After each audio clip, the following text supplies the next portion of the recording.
Okay,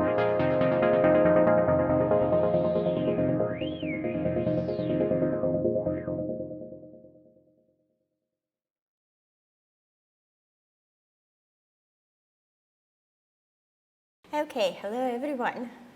Thank you for coming after 3 weeks. And for doing all the home tasks. I've just checked them before the lecture. So if you don't still have your marks, then just come up to me. We will figure out where your tasks are. So do you have any questions about the home tasks? The main thing here now is to do the pre-task number 5, because on that corpus of your articles you will work then in further lectures. Yeah, after lecture 7, 8, 9, all the tasks you will do on this corpus of articles. So we will use different mechanisms, different libraries to process those texts. So do not forget to do that task before next lecture probably.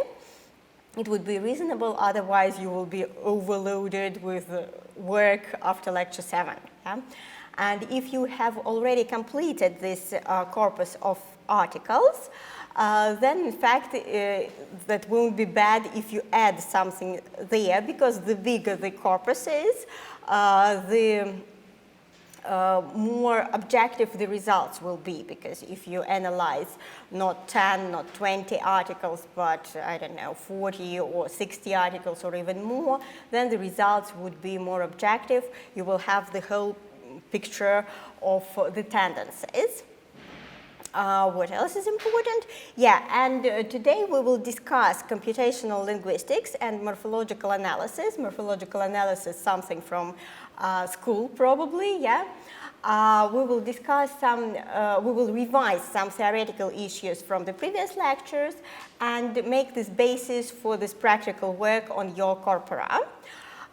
Today we have 2 lectures, if you remember. Hopefully you will stay with me after a short break. I will try to make them not too long, because of course I understand that this is already evening and you're a bit tired. And so during the next lecture, the second lecture today, we will discuss machine translation. It won't be hard at all.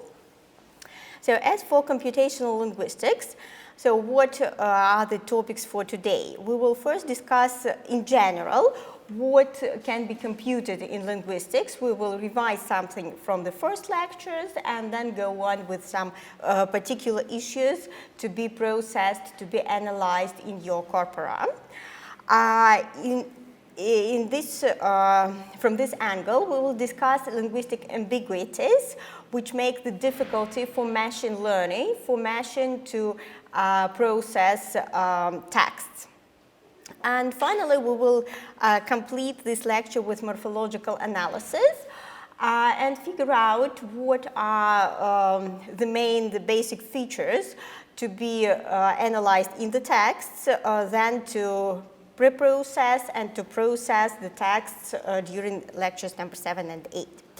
And finally, I will share with you a case study, a corpus which one of my students processed and figured out the trends, kind of a little example for you what we will do further in the course. So computational linguistics, it's a branch of digital humanities. That sounds a bit strange, yeah, because where are digital tools and where are linguists? Nevertheless, nowadays, in different humanitarian studies in humanities, they do use different machine techniques, different digital methods to analyze, first of all, texts and different trends, so to say. As for computational linguistics, as one of the branches of digital humanities, what can be computed in linguistics? So first of all, it is about generative tools, and such as GPT, so language generation and speech generation, meaning written and oral registers. But that is not the main point of our course, because we deal mostly not with the encoding stage, but with the decoding one of transformers, as you remember. As for language analysis, the text might be analyzed from two main angles. First of all, this is sentence analysis, which includes analyzing grammar and analyzing the vocabulary. As for this analysis, normally it can be either knowledge-based, meaning that the rule-based systems, they follow some of the parameters that are fed to the machine to analyze the text then. So as you remember, we discussed, for example, one of the first language models, which is called word-to-vec, and it takes these rules, supervised learning, where the analysis is based on some rules, some patterns prepared by a specialist. On the other hand, the analysis might be data-driven, so it can come just from the corpus. And then comes another tool that we mentioned during lecture 3. It was GLOVE, and the same and its equivalent fast text. Those two language models, they both are data-driven, so they go from the corpus and they figure out those parameters. As for the transformers, they kind of combine both techniques with so-called transfer learning and reinforcement learning techniques. The third thing that can be analyzed, in addition to grammar and vocabulary, to syntax and semantic analysis, is discourse or analysis concerning different pragmatic issues. Would you remind me what pragmatic issues can we come across in a text and in speech in general? So it's clear what is vocabulary and grammar, I do believe, but what about pragmatics? What does it include? Any associations after such a long break? So discourse, pragmatic issues, what do they include? Because they are the most difficult for the machine to analyze. The reference or the subject is lost in the text. Mm-hmm. Humans can keep it in memory and understand what the text is about, but the machine eventually loses the thread, so to speak, and stops understanding what is it about. Okay, right. Any other examples of pragmatic issues in the text?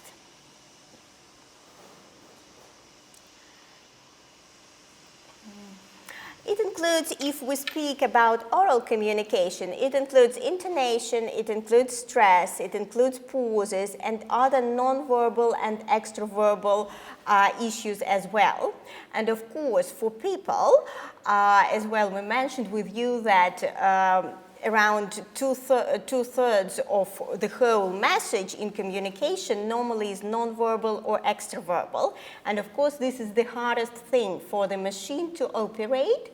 But nowadays, as different large language models can operate, can process multimodal materials like videos, like virtual reality, and so on. Of course, they try to learn those patterns of behavior, of communicational behavior. So we will come back to these three things to be analyzed during this lecture. So syntax, semantic analysis, and discourse analysis. Is it clear, these three things, what are the differences?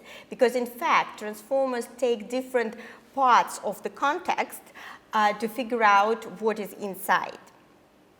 Okay, if it's clear, then probably let's go on and let's discuss a few other things from linguistics which make these fundamentals for the linguistic analysis made by machine. And here comes the name of Ferdinand de Saussure. Probably those students who come from philological and foreign languages faculties know this name quite well. So first of all, he is the founder of structural linguistics, which describes language as a system. And he started this branch of linguistics at the beginning of the 20th century. And this system was just illustrated on the previous slide, taking into consideration different parts, different angles of communication. At the same time, he is one of the co-fathers of semiotics. What does semiotics deal with? What is the subject of semiotics? Will anybody help me? Science. Exactly, yeah. So together with Charles Peirce, they worked out this branch again of not only linguistics, this field of studies, which deals with science. So if we analyze a modern text, what kind of science will we come across?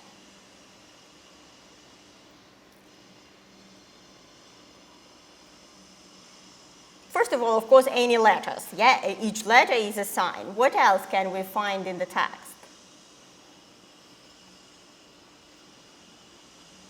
Punctuation marks. Exactly, yeah.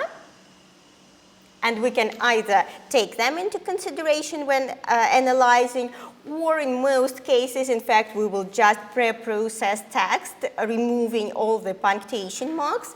And even sometimes it's better to remove all the numbers, yeah, so all the numerical data, because again, it just doesn't help us to make this linguistic analysis clear.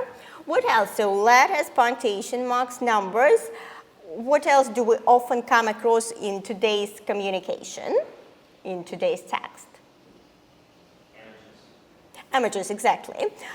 So images, GIFs, and all that stuff. And here we come to the idea of Ferdinand de Saussure about the connection between the signifier and signifier. Let me come back to the slide. That signifier, it's obvious that this is something that we try to signify. So this is a concept.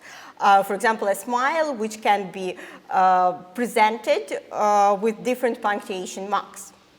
And so the punctuation marks which are used to present a smile as an emoji, they are called signified. So, signifiers, and the smile is signified.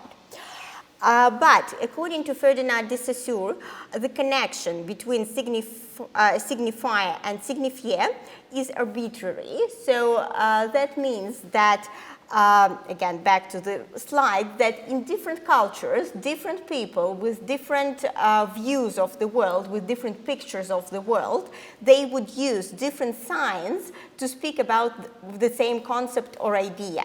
And that makes the main difficulty, that presents this difficulty of processing different signs. So is it clear about semiotics? Okay, then let's go on with the next thing. And here comes the one of the models of communication. There were a few presented in the middle of the 20th century. This is one of the most well-known by Shannon and Weaver, which includes 5 items of any communication. It's obvious that it all starts with the information source, so the person who produces the information. Then there might be kind of a transmitter, so it's either oral, it might be written, and so on. Of course, there always are some noise sources. It's obvious that in the video there might be some noise. In the text there might be some additional signs, and so on. And then comes the receiver, so somebody who gets the message. If we take a modern transformer, where would be the encoding part?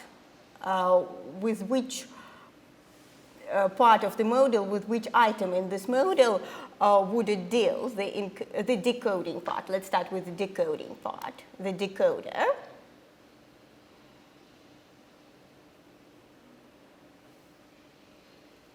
Do you remember the architecture of a transformer? Yeah, so it includes two parts, encoding and decoding. What is the difference? What do they do? So one of them, the decoding part, it would take the message from you, and the encoding part would generate something new.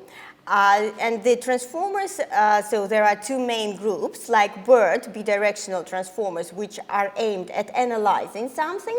So at the first part of this model, taking some information from the source, and then comes the transformers type, like GPT, generative transformers, which mainly perform the tasks from the second part of this model, trying to generate something new, getting something to the receiver. And finally, as for the linguistics basics, back to Noam Chomsky. Do you remember anything about Noam Chomsky? We mentioned him during the first lecture. He was practically intended to artificial intelligence. Exactly, yeah, that's true. But long before that, he,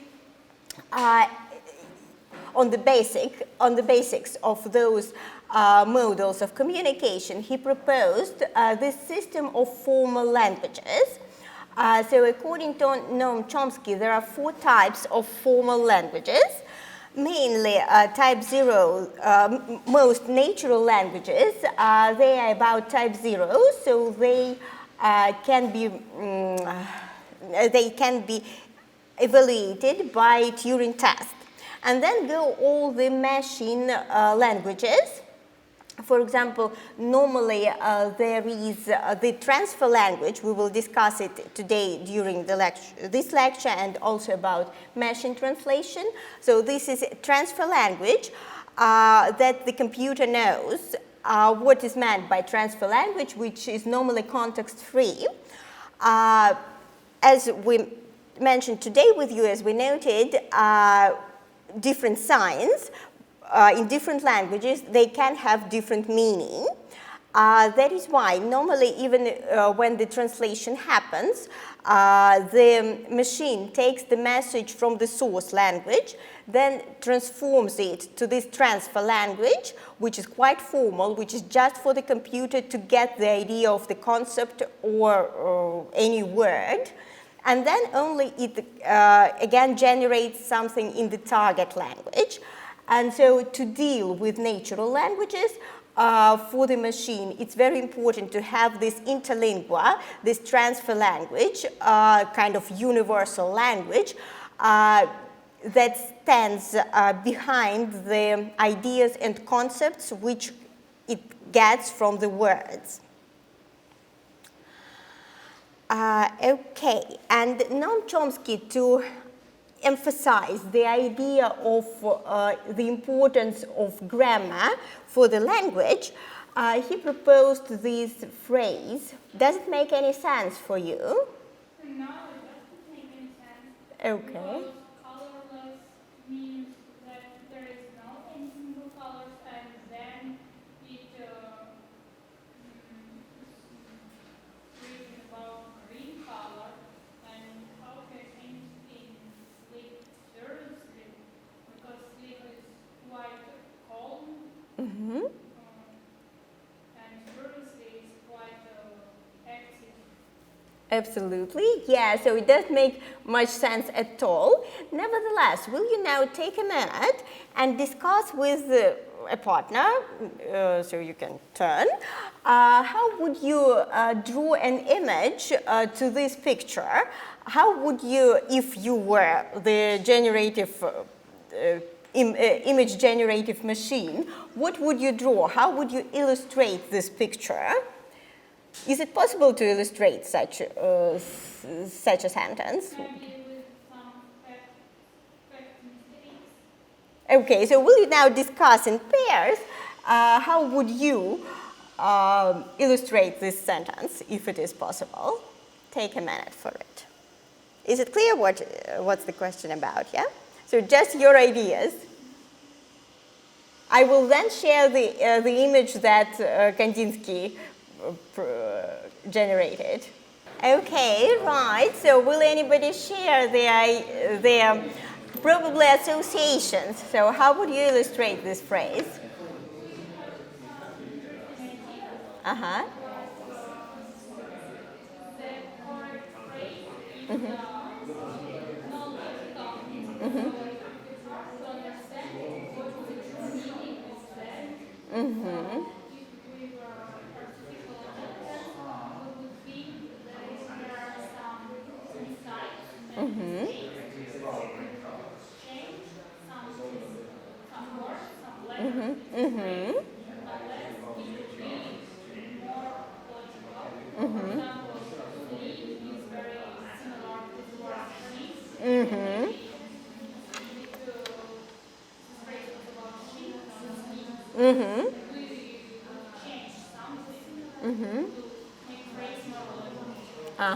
Okay, great.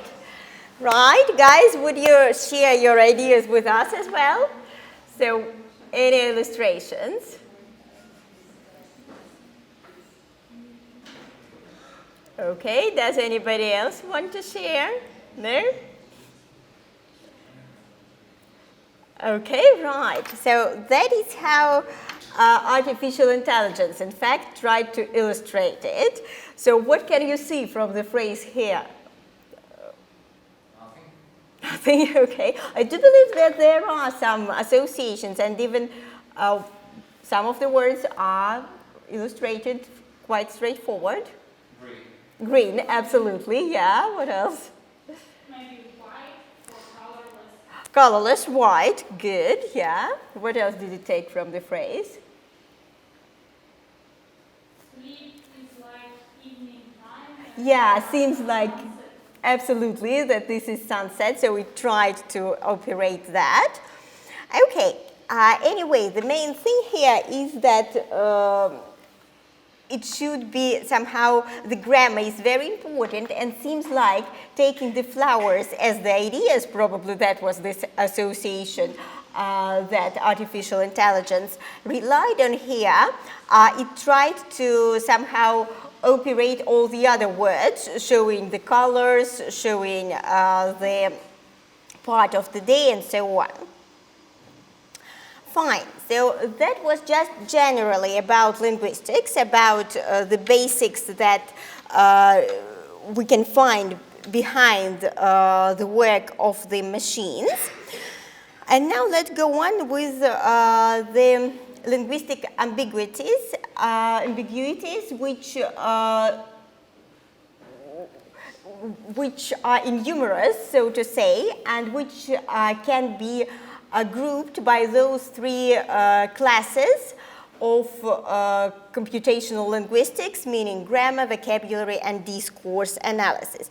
By the way, as for the grammar, so according to Noam Chomsky, this formal grammar which stands behind any language, and this phrase tried to illustrate that, is quite important. On the other hand, one of the authors of the relativity theory,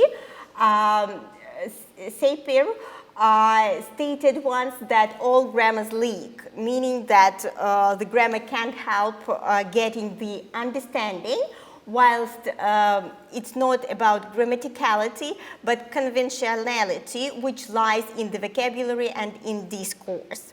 So let's go deeper into those ambiguities. And here, would you help me with first linguistic ambiguities? Do you remember we mentioned with you syntagmatic and paradigmatic relations of the words? Do you have any associations with those terms? Paradigmatic maybe it's horizontal, Uh-huh. and syntagmatic is vertical. Vice versa, in fact, but doesn't matter. So vertical and horizontal. What are the horizontal relations of words? It's different parts of language which are connected by the whole meaning of the sentence. Exactly, yes. So different parts of speech and their connections in collocations, idioms, phraseologisms, and so on. In fact, as for idioms and phraseologisms, it's still absolutely close to impossible for the machines to figure them out. So we will try it out during the lecture on machine translation. Fine, what about the vertical relations? Vertical relations are more like synonyms because we could replace run with walk, jump, and so on. Absolutely. So you remember once we tried to draw semantic fields for different terms, and so this makes this whole picture of the vocabulary, how it is analyzed. But what might be ambiguous about words?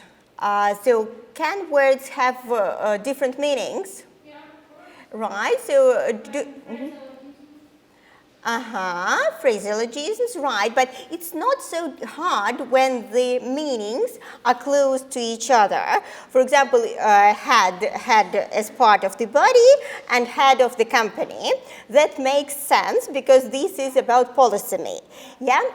Can you think of any examples when the words are the same, so the tokens for the computer would be the same, but they have absolutely different meaning?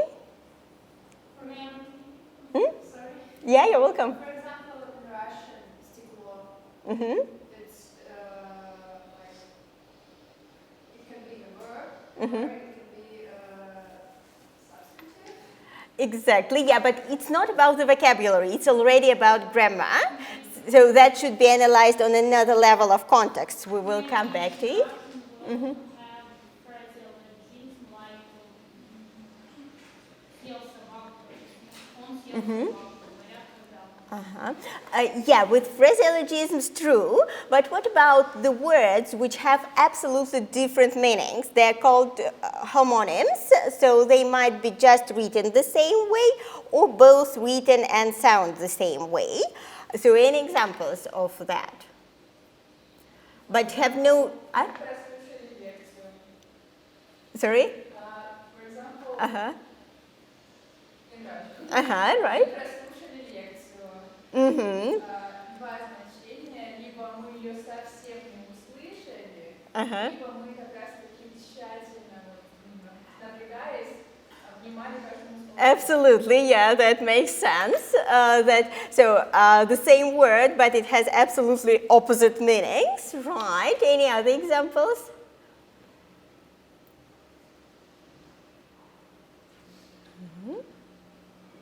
Maybe like молоко убежало. Okay, right. Shall we try to come up with any homonyms in English? In Russian, in fact, I do believe that the most popular example is замок-замок. This is a homophone, but still, homograph, homophones, those with different spelling. Right, so would you now take about 2 minutes to write down as many homonyms as you can, but in English. You can use some devices if needed, or you can do it. I thought that it would be as many as possible, but at least a few, and then compare your lists with a partner, okay? So take 2 minutes to write down a few homonyms in English, meaning the words that are the same, that make the same tokens, but have absolutely different meaning.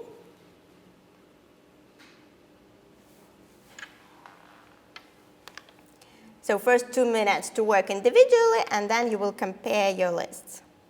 Okay, 1 more minute to make your list of homonyms. In English, for example, I think, again, the most widespread example is bank to keep money, and bank of the river. So the word which is spelled the same, which sounds the same, but you can just rely on one of the ways, because I do believe that in English mainly there are homophones which sound the same but are spelled differently. You can note them down as well.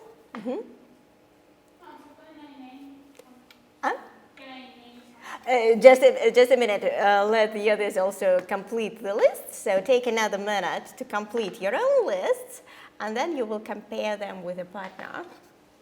Okay, do you all have at least 3 or 4 examples of words, 3 or 4? Right, so will you now compare your lists? You can either do like written on the slide, so compare your lists, cross out the pairs that you both have and then count the winner, or just name the homonyms one by one, and so the person who names the last one is the winner. Okay, so will you compare your list with a partner? Take your time. Fine, so that was to illustrate how many vocabulary lexical ambiguities we come across, yeah? So there might be full homonyms, so the words which are spelled and pronounced the same way but have absolutely different meanings, which have no connection between them, like bank, bank. There might be homophones, the words which sound the same but are spelled differently, very widespread story for the English language.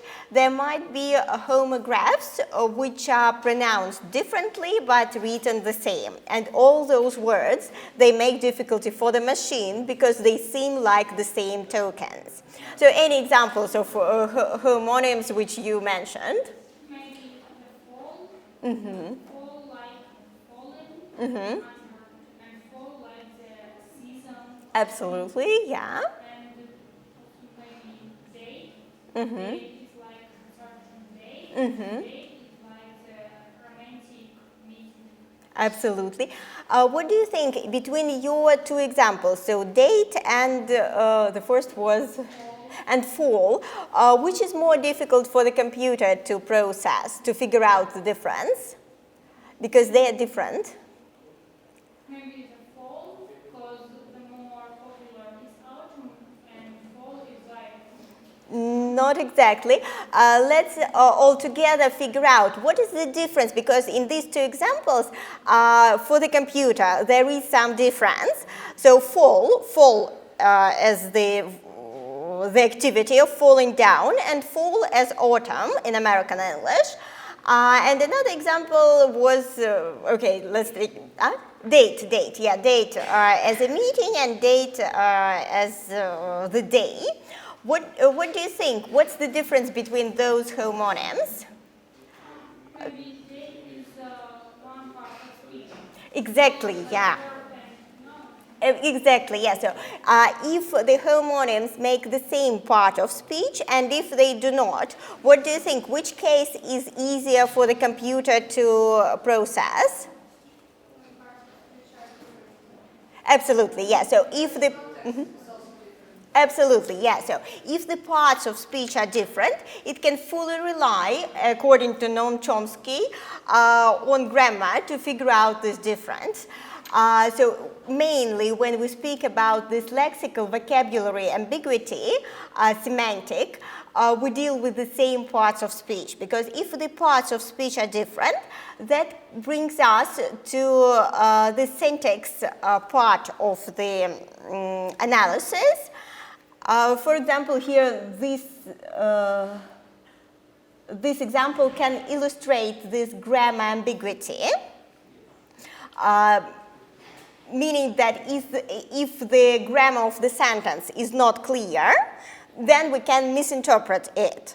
And of course, if we just give the sentence without any context around for the computer, then it's almost impossible to figure out what is this particular meaning. It brings us to the idea that when the machine analyzes the vocabulary ambiguities, the semantic ambiguities, compare different words, especially within one part of speech, homonyms, then it needs to analyze the context inside the sentence, yeah, just the neighboring words. But if we speak about grammar ambiguities, on the one hand, if it's about homonyms, it's easier with different parts of speech. But on the other hand, if we lack the context around the sentence, then it's even harder to figure out the difference. And finally, the hardest thing is about the discourse ambiguities, because here it's not about the grammar. The grammar and the vocabulary is the same in this sentence anyway. But do you feel the difference? How differently can we interpret it?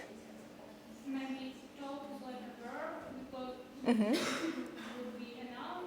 Can we have a talk? No, just let's take this particular sentence with this grammar, with this vocabulary meaning, but still the whole sentence. Can it have double meaning?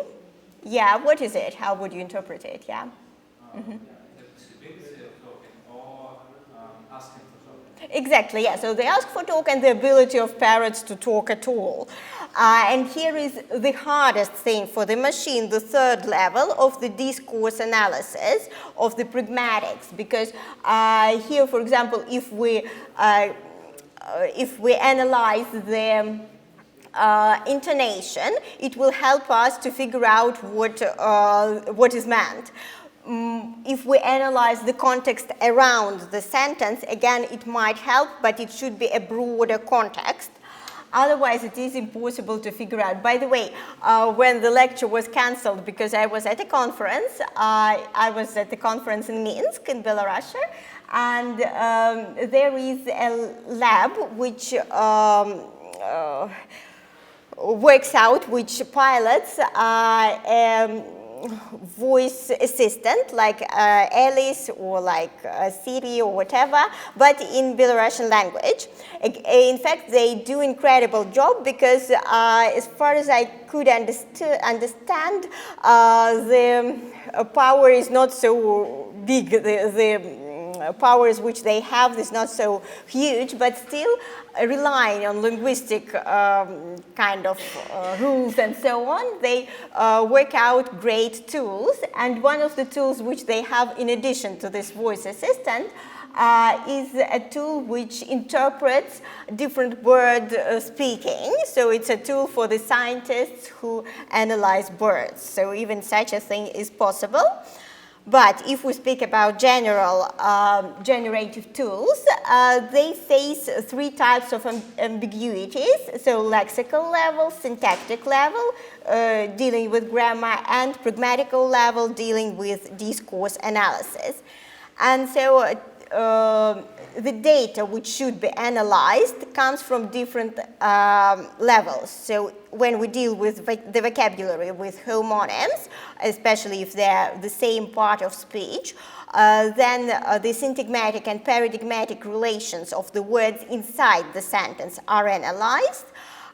Within computational semantics. Then if we speak about grammar issues, like in the example with a cab, then the grammar structure of the sentence as a whole unit, as an utterance, is analyzed on with the computational syntax.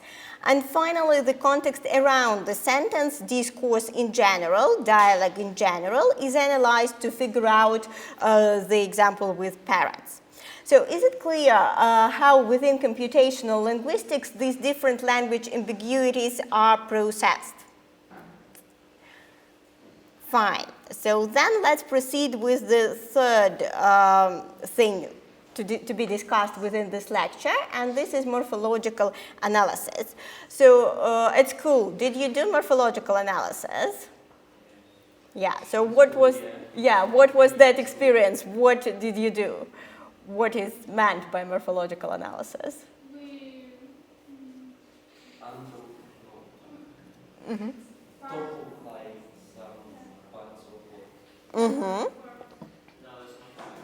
It's about what? Categories. Which are the categories which we normally deal with in morphological analysis? Part of speech, true. What else? For the noun, what might be? Gender. Yeah. So plural or case, sure. These are the basic ones. For example, for Russian, in English it would be without case. Right. By the way, before we deal with parts of speech, since ancient Greece, they normally consider 8 parts of speech in most European languages. So let's enumerate them. What are the main parts of speech which are normally analyzed, which are figured out in the languages? Noun, verb, adjective or particle, adverb, preposition, true, pronoun, right, conjunction, right, and sorry? Interjections normally, no, they, well, of course they are analyzed, but still of the basic parts, what else should be mentioned? Sorry? Participles, they normally form the same group with adjectives, yeah. Numbers, right, and articles, of course, yeah, especially for the English language. So once again, trying to remember something from the previous lectures, all those parts of speech, they form 2 main categories. What are those categories? Meaning some words are more important in for semantics, some words for grammar. Which parts of speech are more important in terms of semantics?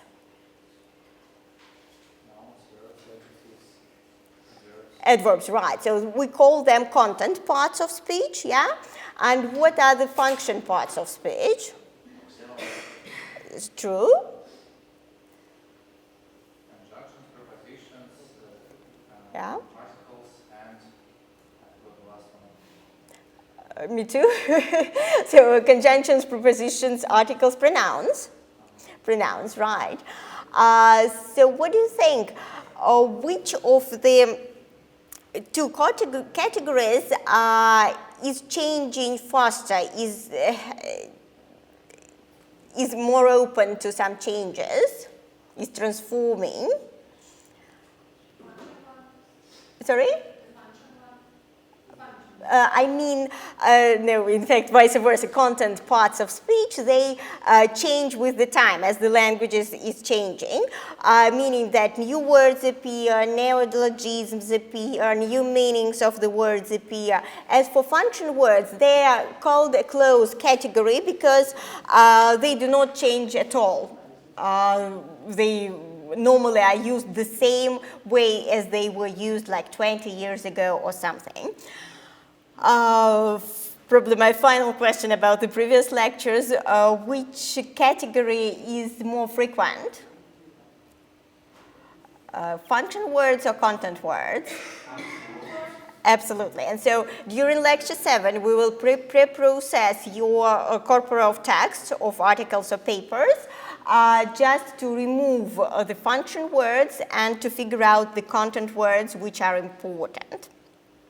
But again, what is from this list of parts of speech tagging, what is important for the process of machine learning is that in terms of grammar and syntax, it's easier to teach the model and to get the result all the time on the same level, whilst with the vocabulary, with the content parts of speech, it's almost impossible. It should be all the time, it should be updated all the time because new words appear and especially new meanings of the words appear, and so it should be updated all the time. Right, so as for the part of speech tagging, there are a few libraries that we would operate with you.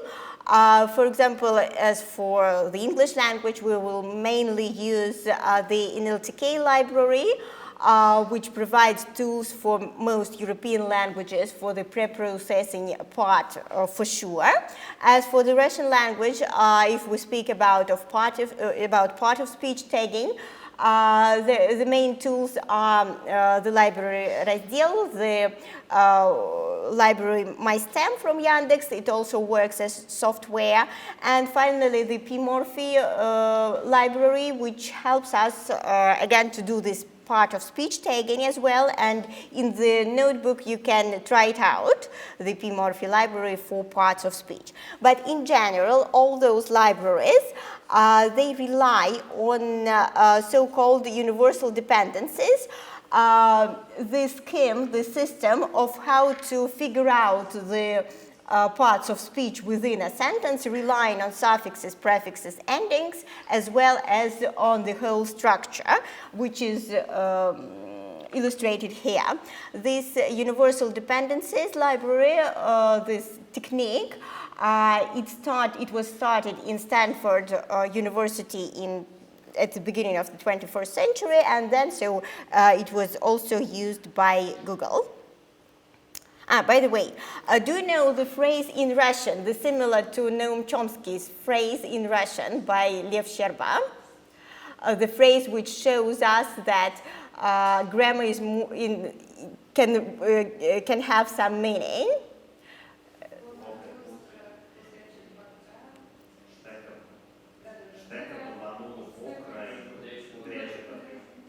So for those who do not know Russian language, this phrase does not make any sense at all. So just relying on the endings and suffixes, how would you interpret this phrase? Those who know Russian and who know the phrase, what is happening there? So Gloka Kuzdra, probably it's she's feminine, yeah, she's feminine, first of all. Бакрячит бакренка, или как там, будланула бокра и бакрячит бакренка. What does that mean? Any associations that you can, any interpretations that you can figure out from the grammar? We should highlight some parts of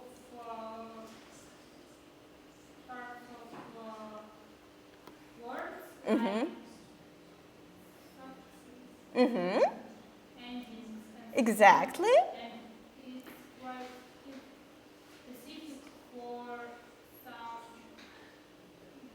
words like for babies. Exactly. Бакренок we can figure out it's kind of ребенок and so on. So that is how Kandinsky again illustrated Gloku Kuzdru. So it figured out only which category, which grammar category did it pay attention to. That there is a lady, yeah? And so that was all. And although I tried to generate a few images on this phrase, but they all were about just a lady, all the rest was lost from this sentence. And of course, quite, so to say, lost the word, stereotypic, so to say. Right, that means that for the machine, it is possible to get some of the meanings of grammar, some of the categories, but sometimes all the other categories are lost, probably partly because of the mechanisms of attention, of attention mechanism, because it thought that, okay, this is the main character, all the other words. First of all, I don't know those words, they do not exist, they should be omitted. Or it's just because it has not learned well yet. So, as for your corpora of articles, we would try to analyze them. During the lecture number 7, we would pre-process the text, we would clean them. To figure out just parts of speech which mean something, as well as we would do some kind of named entity recognition to figure out some proper names there, like organizations, towns, or whatever. And then we would do some linguistic analysis, relying on the historical view, how from the historical point of view, how the trends, the tendencies are, when they are popular, when are not. Also, we would deal with sentiment analysis and so on. So let me share an example. I would translate everything which is on the slides because this research was made by one of my students, but in Russian. So that was a research about linguistic articles devoted to proper names. So it's kind of branch of linguistics which deals with proper names. And so she took a very little corpus of 10 articles. She figured out the dates of the articles.